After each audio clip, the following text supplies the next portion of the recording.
15,000 फूट दे दो, मेरे शॉपिंग पे जाना है। मेरे पास नहीं है 15,000। तुम्हारे पास तो कुछ भी नहीं होता। मेरी सहेली के हस्बैंड को देखो, उस सीखो तुम उससे। तो वो भी तो ख्याल रखती है अपने हस्बैंड का। तुम्हें पता है वो हफ्ते में 2 बार मायके जाती है, तुम जाती हो?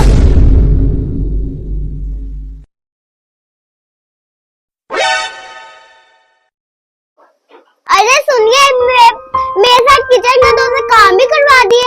अब वो ऑफिस में भी काम करे और किचन में भी काम करे तो क्या हुआ? मेरी सहेली के हस्बैंड को देखे, उससे कुछ सीखे। किचन में उसके साथ ना बराबर काम कराता है। ठीक है, उसे कह रहे कि आके तुम्हारे साथ भी करवा जाएगा। हाँ, 30 कहीं का।